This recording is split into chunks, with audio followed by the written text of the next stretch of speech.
Oh man, I got a great show for you today. I am shining a light on some 80s classics today that deserve a lot more recognition, but I'm not talking about hidden gems here. We've done plenty of those. A lot of these, most of them, were huge songs, but they were quietly great. And 4 decades later, they just don't get the headlines, not like the overplayed ones. So what happened? Well, in most cases, they've been overshadowed by bigger hits from their band or artist. But make no mistake, these are top-tier tracks, all-timers, including an awe-inspiring song that emerged from one of rock's nastiest legal battles, probably one of the most notorious conflicts of the 80s by one of rock's biggest bands. And then there's the perfectionist who brought in one of rock's legendary drummers to record on his track.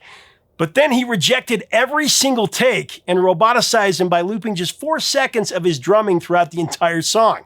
I've also got the story of a music video that nearly got famous band lynched by 4,000 Buddhist monks, and then almost killed the guitarist when he contracted a tropical virus in a lagoon filled with elephants, when he swallowed some nasty water. And that's all I'm going to say about that for now. From synth-pop gems to guitar-driven anthems, these are the quietly great songs that shaped the 80s, and we give them their due today. Hey, music junkies, Professor of Rock, always here to celebrate the greatest artists and the greatest songs of all time, especially today. Make sure to subscribe right off the bat to be a part of our community. Click the bell so you know when our stuff comes out. Let's get right into our countdown of the quietly great. That's what I'm going to call this show, Quietly Great. Legendary songs that have been in the shadows of their artists or band's bigger hits, but today we're going to bring them out, and they are legendary. We're going to do 8 from the 80s today. Coming in at number 8, I've got one of the most atmospheric songs of the entire 80s. Love the guitar tone on this one. Whitesnake with Is This Love? Is this love that I'm feeling? So David Coverdale had been part of Deep Purple for 3 years before leaving in '76. Coverdale's 1977 solo debut titled Whitesnake and filled with ballads couldn't find an audience. And after a second solo effort also went nowhere, Coverdale decided to form his own group, borrowing the name from that first album. Whitesnake released their first album, Trouble, in October of '78. But the band wasn't exactly a stable lineup. Actually, between 1978 and 1987, the band would rotate through 15 different members. And David was the only constant at that time. Coverdale explained why. Now, most people know that Whitesnake is first and foremost David Coverdale. It was never really meant to be a real group, but rather a vehicle for good pieces of rock. Musicians who put Whitesnake's identity in danger have been, how shall I say, instantly requested to leave the band. His words. The ever-changing band steadily built up a following in Europe throughout the early 80s, but didn't really begin to gain attention in the US until they recorded Slide It In 1984.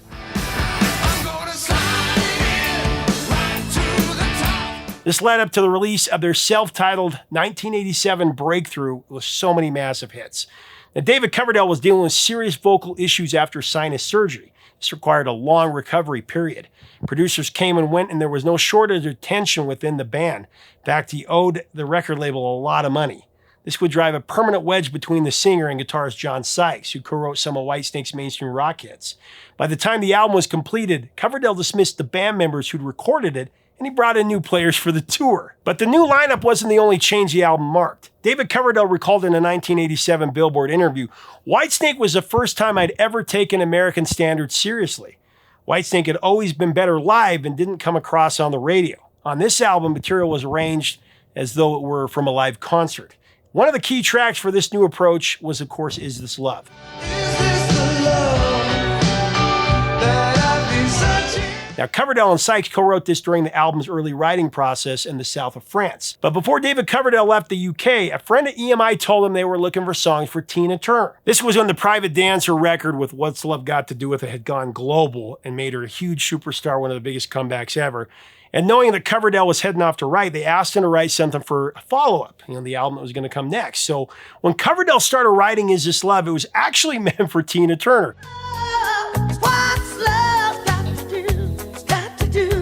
That's how he approached it. That's crazy.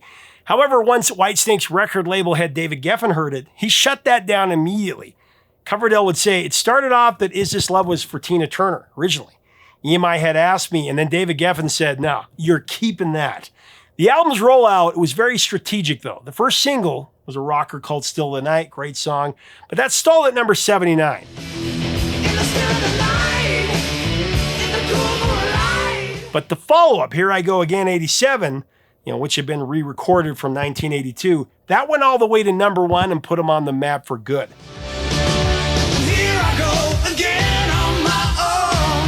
The third single was Is This Love, and it became a massive follow-up hit, reaching number 2. The videos for both Is This Love and Here I Go Again featured Coverdale's girlfriend, Tawny Kitaen, one of the most popular video vixens on MTV. And there's no doubt that Tawny was one of the biggest reasons that Whitesnake's self-titled breakthrough album sold over 6 million copies. Is this love?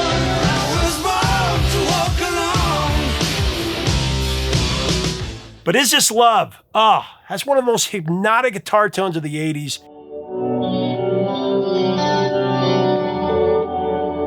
And it's starting to come out of hiding as one of the greatest songs of the late 80s.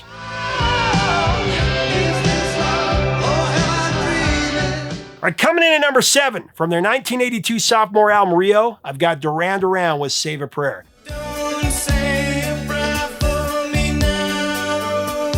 Combining the sounds of 70s British punk with the more upbeat, danceable rhythms of disco at this juncture, Duran Duran began producing clean, sparkling pop tunes. Said Nick Rhodes, and I quote, "When we started the Rio album in January of 82, we were all terrified of the success of the first LP, and we thought, how on earth are we ever going to top that?" Over the next 6 weeks, the band focused on defining their own new wave style, and it was a great idea.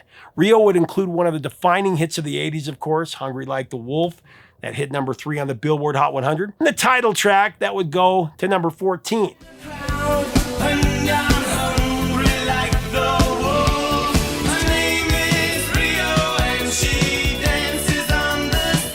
But there's a third single that didn't initially chart here in the US, but it was huge overseas. Of course, Save a Prayer. Save it till the morning after, no, don't say. Went to number 2 in the UK, and then later in 1985, a live version reached number 16 on the Hot 100.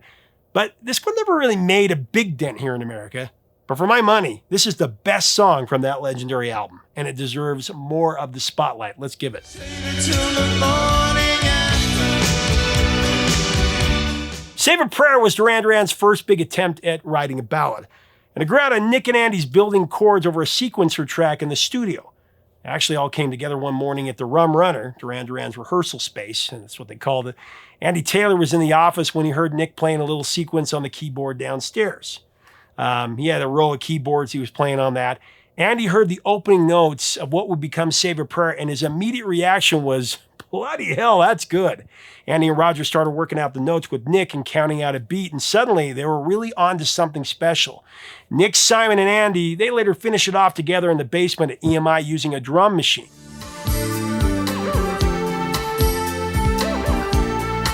And Simon wrote that great lyric while he was on the tour with the band. The song revolves around a chance meeting between two people that becomes a one-off sexual encounter. Simon Le Bon described the lyric as realistic and not romantic. He said, some people call it a one-night stand. We call it paradise.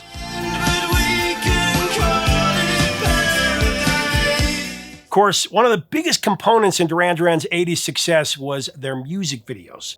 When MTV emerged in the early 80s, it changed the face of popular music forever. Of course, now it's gone. We all know how big it was, but at the time, not everyone saw the channel's potential. But you know what? Duran Duran definitely did. They were one of the first acts to take full advantage of MTV's possibilities, and they're rewarded handsomely for it. These young sculpted faces adorned themselves with makeup and frilly expensive clothes, all about viral marketing, and their music videos were the perfect vehicle for helping them stick out from the rest of the crowd. And stick out, they did. Man. For Rio, they shot these perfectly surreal escapist Playboy fantasies that took them to far-flung locales like Sri Lanka and Antigua. The music video for Save a Prayer, that was filmed by director Russell Mulcahy in Sri Lanka. And the visual earned plenty of airplay on MTV with its shots of an ancient rock fortress, the ruins of a Buddhist temple, and the island's southern coastline. But the entire production was filmed under the threat of real danger. It was conducted while Sri Lanka was on the brink of civil war. The band was under constant surveillance by armed guards and Buddhist monks who watched their every move. According to Nick, the choice of their location nearly got them lynched by 4,000 angry monks. Then things got even worse. During the shoot, Andy Taylor, who was a little drunk on Jack Daniels, was perched on a tree branch over a lagoon with elephants wandering about.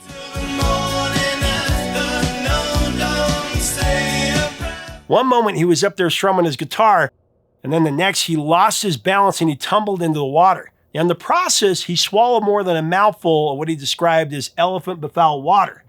That's all I'll say. By the time the band reached Australia for the next leg of their tour, though, Andy collapsed and had to be rushed to the hospital. He actually contracted a severe tropical virus that turned his skin gray and left him near death, forcing the band to cancel several tour dates.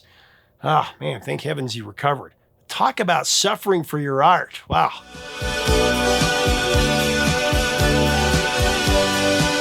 And make sure to get our Vintage Years collection shirts. We're having a special deal all throughout the year. Get the year that has 4 of the greats from each year in music. Coming in the number 6 position, I've got Toto with a heart-wrenching classic, I Won't Hold You Back. Oh, what a song.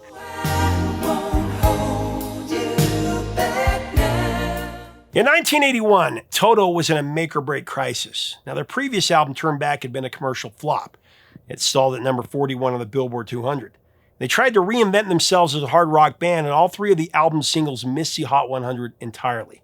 Goodbye Eleanor, If It's the Last Night, and Live for Today.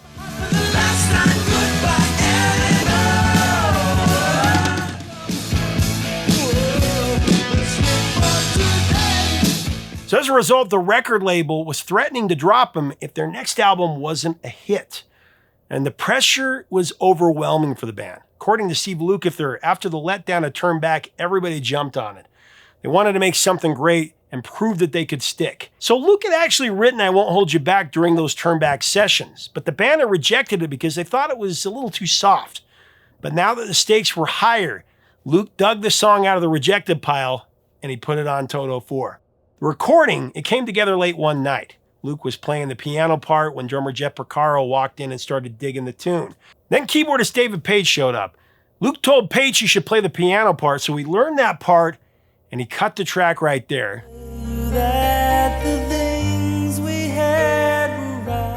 And then Eagles bassist Timothy B. Schmidt contributed background vocals on the chorus. Now, when Luke first heard the finished mix, he had tears in his eyes. I Won't Hold You Back was released in March of '83, and it went to number 10 on the Hot 100, and all the way to number 1 on the AC chart.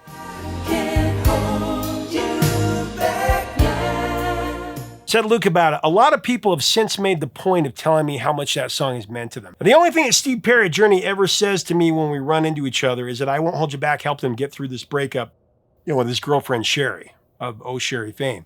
That's a great compliment, especially coming from Steve, and since it's the only one he's ever given me, I'll take it. That was Luke's words.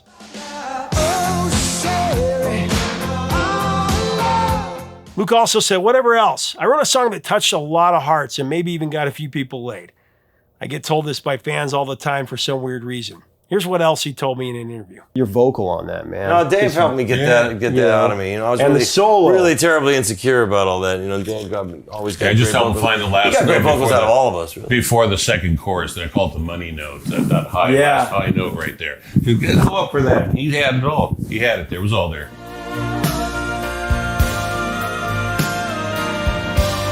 And my wife told me, she's a huge Toto fan with me. She's like, you better freaking ask about I Won't Hold You Back. It was just one of those things you have in the back pocket. I didn't think anybody would like the song. Yeah. Just like he didn't think anybody would like Africa.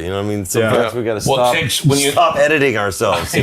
Yeah. When you have a ballad, it forces you to, when something's taking so much time to get from here to here, makes you listen to the words, listen to the melody. Yeah. It has to be good melody and good words to withstand. All right, coming in at number 5, I've got a solo song by the man that led Wham to international fame, George Michael. And the song is One More Try. Just one more try. So after Wham called it quits, George Michael wasted no time establishing himself as a solo powerhouse. In early '87, he recorded I Knew You Were Waiting for Me, duet with legendary R&B diva Aretha Franklin, and More Than Held His Own. The single shot to number 1 on both sides of the Atlantic and won a Grammy.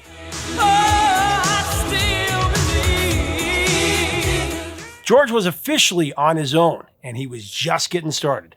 Now, later that year, on October 30th, 1987, Michael released his first solo album, Faith. What followed was nothing short of a pop culture tidal wave. The album soared to number 1 internationally, selling over 1 million copies in its first week in the US alone. And it went on to move over 20 million copies worldwide and became the biggest selling album in America for 1988. And the title track, Faith, that was the biggest selling single of 1988.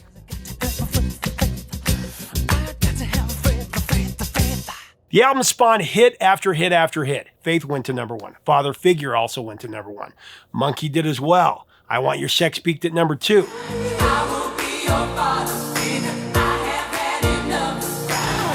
Why can't you do it? Why can't you set your monkey free? Too much more, girl. I'm losing control. I want your sex. Then there was One More Try. It went on to become George's 7th number 1 single in just 3.5 years.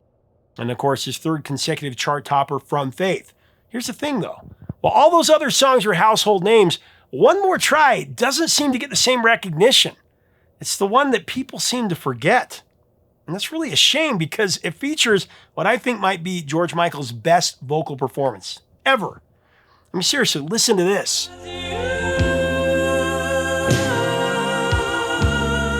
The success of Faith in the subsequent tour exceeded anything that George had ever envisioned. He said, I was very proud of the album, but I never for 1 second thought it would be bigger than Wham! I wanted success in America, but I didn't want to be the biggest thing of the year there.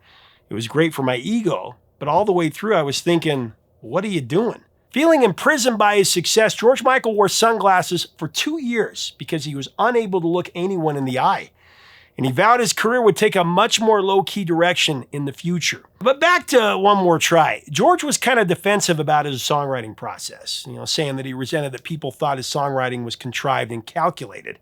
His response was that he only wrote in terms of commercial music because that's what came naturally to him. I mean, you either have that sort of pop sensibility or you don't.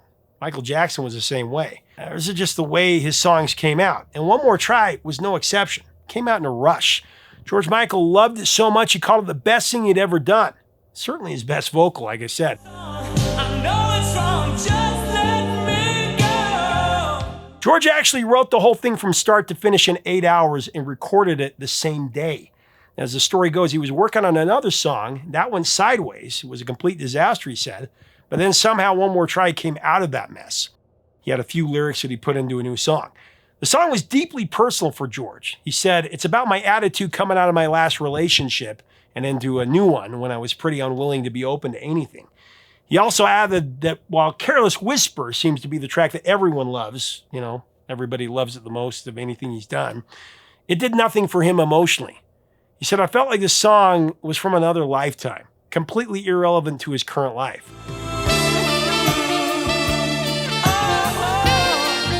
On the other hand, One More Try, that was very close to his heart.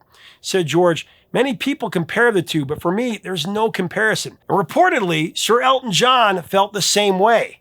Thoroughly impressed, he said of One More Try, exact quote, I don't get jealous of many songs, but I'm jealous of One More Try. I'd love to have written it.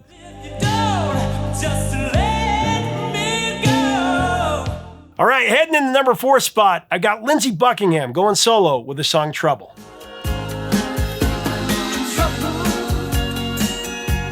So to understand Trouble, you got to rewind to 1979 and the disappointment of the album Tusk. This was, of course, Fleetwood Mac's follow-up to Rumors, one of the most iconic albums in rock history. A total masterpiece from start to finish.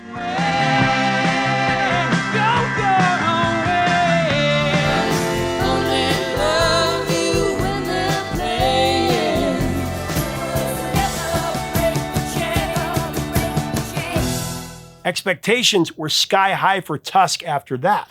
But instead of delivering anything remotely like Rumors, Lindsey Buckingham steered the band into an experimental territory. And some would say, really kind of put him in the weeds with his avant-garde arrangements. I think it's a great album.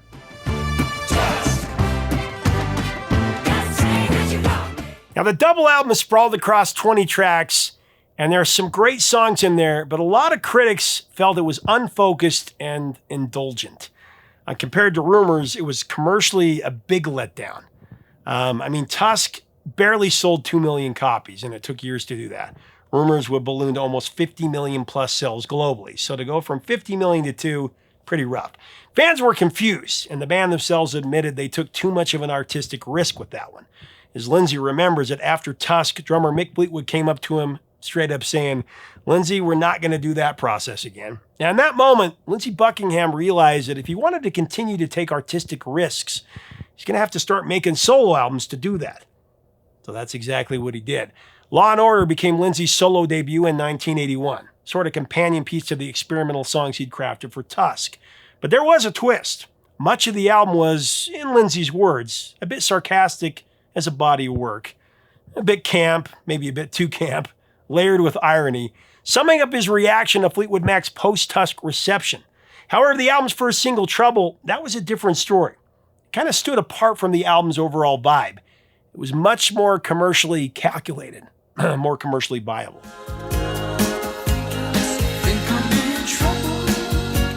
Now, said Buckingham, and I quote, "In Fleetwood Mac, I was called upon to do more of the rock side of things, but not necessarily the mid-tempo pretty stuff. I had that in me, and Trouble was a good representation of that. I was covering a broader landscape musically there. The song was also deeply personal. Lindsey would say that Trouble was not only written during the period of post-Tusk exhaustion, but it was about him desperately trying to find a new identity outside of his relationship with Stevie Nicks. He later said that Trouble was a naive attempt to write a love song about meeting someone else while still being in trouble, with his feelings for Stevie. And as is typical of any Fleetwood Mac-related project, the recording process, it had its own drama. Lindsey brought in Mick Fleetwood to provide a live organic drum performance for the song. But in an act of extreme perfectionism, Lindsey decided that none of Mick's takes were good enough to use. At least, not from start to finish. What? I mean, Mick Fleetwood, the guy known as the human metronome, that's insane. But instead of having Mick come back, and hash it out on the kit, Lindsey just roboticized the legendary drummer. He took a 4-second tape loop of Mick's playing and he repeated it for the entire track.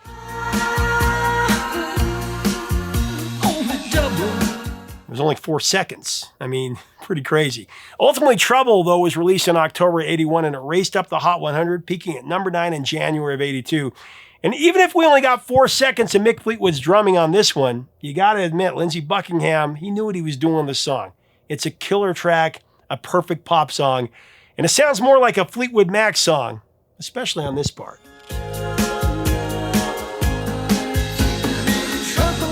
All right, in at number 3, I got Pink Floyd with On the Turning Away. On the turning away. So to understand On the Turning Away, you got to know what Pink Floyd was going through after the final cut in 83. The band had basically dispersed after releasing their first real miss in about a decade. Now remember, they didn't tour the final cut, and instead of reconvening for the next Pink Floyd project, David Gilmour made his second solo album, About Face. Of course, Roger Waters released The Pros and Cons of Hitchhiking, both in 1984. And then in December of 1985, Roger Waters just called it quits. He proclaimed Pink Floyd was a spent entity, and he told EMI he was no longer bound to his contract. The band was over, officially. Only Gilmour, he didn't see it that way. The following year, David Gilmour and drummer Nick Mason reinstated the formerly fired keyboard player Rick Wright into Pink Floyd. Mainly because his inclusion strengthened Gilmour's bid for the Pink Floyd name. I mean, at this point, Wright was far from a full-fledged member, and his contributions were minimal. And the album that would come, to one degree, A Momentary Lapse of Reason, was a David Gilmour solo album in all but name. He wrote or co-wrote every song on the record, while Wright and Mason received no songwriting credits. Instead, David Gilmour turned to Bob Ezrin, Anthony Moore, John Caron, Phil Manzanera, and Patrick Leonard for assistance.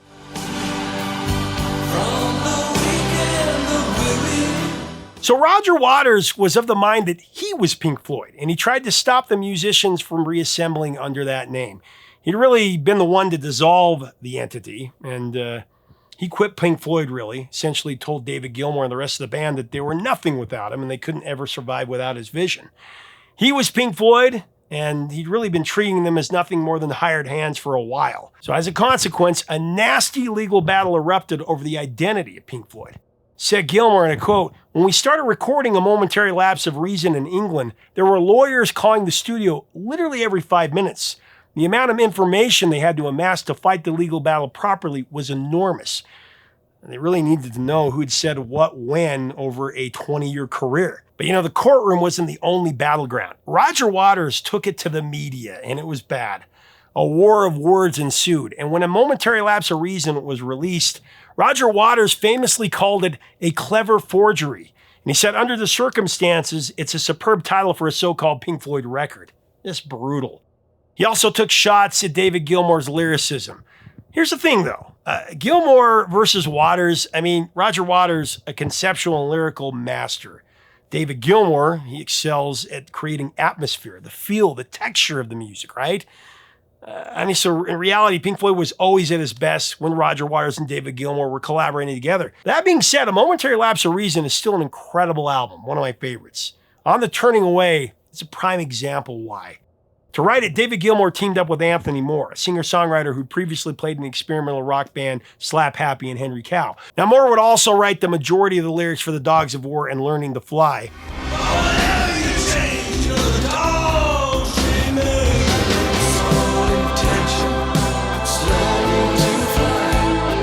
The process was quick and organic. David Gilmour wrote the music first, and Moore came up with the lyric the next day. Gilmour said the words were just what I wanted to say and were about the political situations in the world. Kind of a song meant for right now, actually, even though he wrote it so many years ago.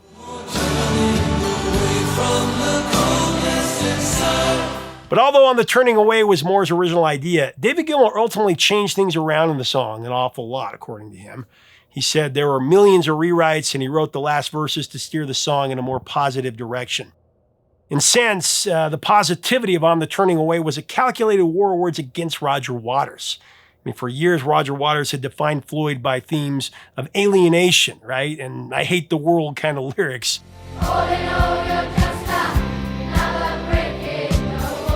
David Gilmour deliberately sought to create something that did the opposite. I mean, he was always the light. That voice is just total light. A direct rebuttal to Roger Waters' cynicism. David wanted to prove that Pink Floyd could be warm again, especially that last part. No more turning away from the weak and the weary. No more turning away from the coldness inside. Just a world that we all must share.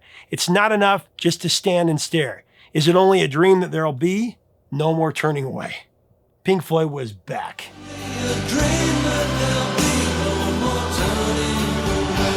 So we made it to number 2 on the countdown, which is actually one spot higher than this next song peaked at on the Hot 100 in 1985. For this one, I've got Tears for Fears and that other perfect hit from Songs from the Big Chair, my personal favorite TFF song, Head Over Heels.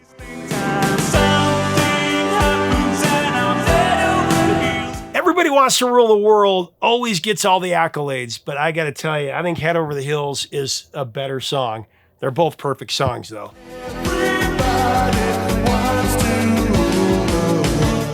All right, so by 1985, Tears for Fears had already made waves with their debut album, The Hurting, a perfect debut album, a deeply introspective record that connected with fans on an emotional level, very deep.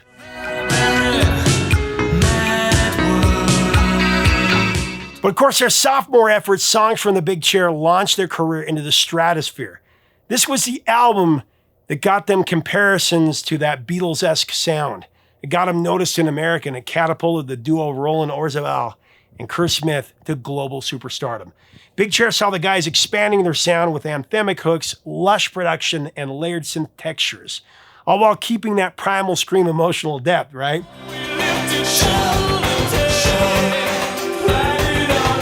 The album was massive. It hit number 1 on the Billboard 200, and it produced 2 chart-topping singles in Shout and Everybody Wants to Rule the World. This is truly the Beatles with synthesizers, this record.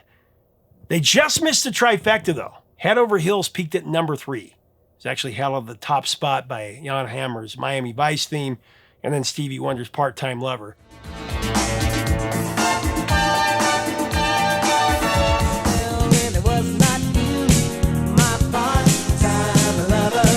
Probably the biggest upset of the 80s. It absolutely should have been a number 1 hit. One of the band's most dramatic and emotionally charged songs, Head Over Heels captures the ecstasy and turmoil of a romantic infatuation in a way that only Tears for Fears can.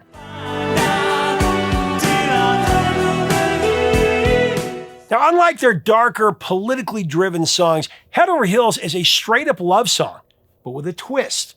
Roland described it as basically a romantic love song with one of the most simple tracks we've ever recorded, but one that goes a bit perverse at the end.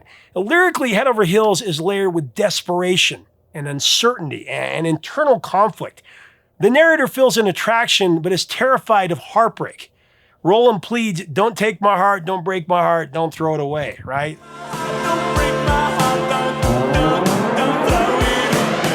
The track's origins trace back to another TFF song called Broken, which was first released as a B-side to Pell Shelter in 1982.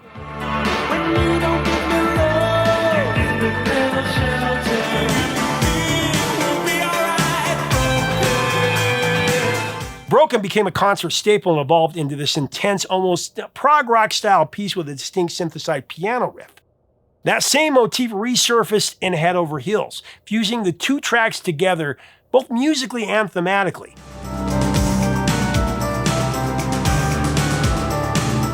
When the guys compiled songs from The Big Chair, they structured the track list so that Broken and Head Over Heels were seamlessly connected, forming part of a 3-song suite along with Broken Reprise. This creative decision gave the LP a conceptual flow, allowing Head Over Heels to stand on its own while also being a part of that larger narrative.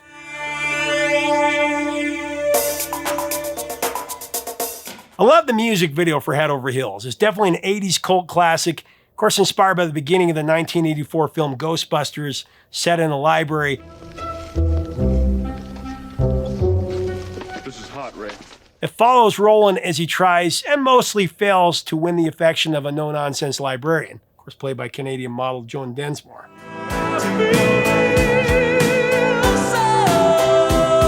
This is all while surrounded by a seriously bizarre cast of characters. I mean, there's a rabbi, a chimpanzee in a Boston Red Sox jersey, and also a janitor played by Kurt Smith.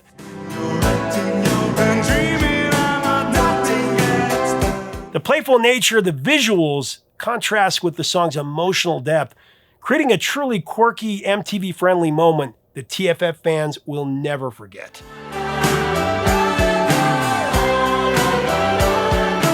All right, we've made it. The #1 song. Sitting on the top of the countdown, it's one of Thriller's most hypnotic and mysterious tracks, one of my favorite songs of all time, regardless of the genre, Human Nature by Michael Jackson.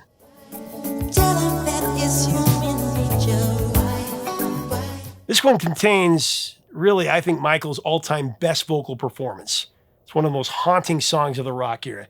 Here, MJ shows how he could completely alter his voice to fit a song's mood.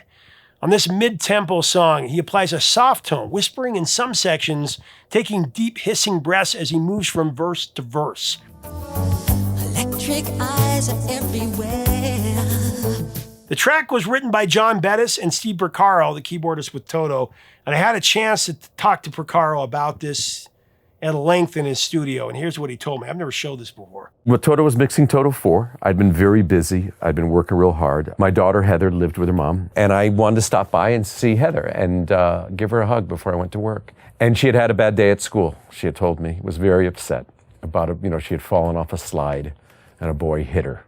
And she was asking me why. You know what I mean? Why would he do that? You know, and I remember taking a deep breath and just trying to explain to her that he probably liked her, you know what I mean? And wanted her attention, and that was the only way he knew how to. And I was just trying to, explain some aspect of human nature to her, you know, and that title just popped into my head on my way to the studio. You know, when she asks why, I'll tell her that it's human nature, you know.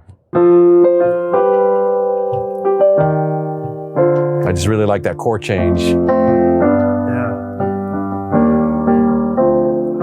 I had just mixed my demo of Human Nature, you know, in the studio with this 4-track cassette and adding some other parts, and I just kind of thrown it down on a cassette. That was these very short cassettes we'd have. David called down to me and he says, "Those 2 grooves we're working on last night, Quincy's guy's on his way to pick them up.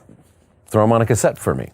And I said, "Sure," only to find out that we were out of cassettes. So all I did was fast forward it and turn it around and relabel it, and I put David's things on the A side, so that would be what you heard when you popped the cassette in. You know, Human Nature was on the other side, and I never thought he'd ever hear it, you know. But then, so that's why the next day David tells me Quincy called him and started talking about this Why song, and David really had no idea what he was talking about. Anyway, Paige told me it took him a half an hour to tell Quincy, you know what, that's not even my song, you know what I mean? I think it's one of... That's one of Poco's tunes, you know. Anyway, but then to hear Quincy tell it on the Thriller 25th anniversary, he's talking about how he had gotten the cassette from David and put it in, and then had just kind of let it go, had started doing some other puttering around his office or whatever. I don't know what the exact story was, but then all of a sudden he started hearing it clicked around Human Nature, and so what I've assumed is that auto reverse must have kicked in. Yep. You know, because the cassette wasn't that long. I had like 15-minute cassettes to throw demos on. You know, they weren't full 90-minute cassettes or something like that. You know, so it could have happened pretty soon after David's couple things. You know. Yeah. But what a fluke.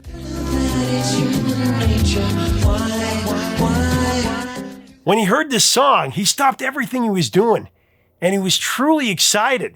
He called David immediately, raving about it. It took David half an hour to convince Quincy that it wasn't one of his songs.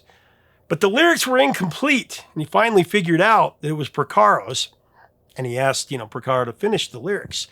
When Steve struggled, Quincy brought in lyricist John Bettis. And Steve Porcaro was completely thrilled with what John did with the lyrics.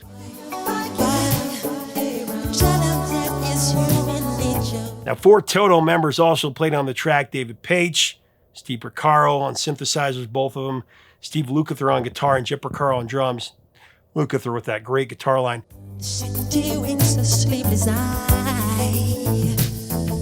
Michael Jackson loved Human Nature. He described it in his autobiography as music with wings, containing a beautiful melody reminiscent of Toto's hit Africa.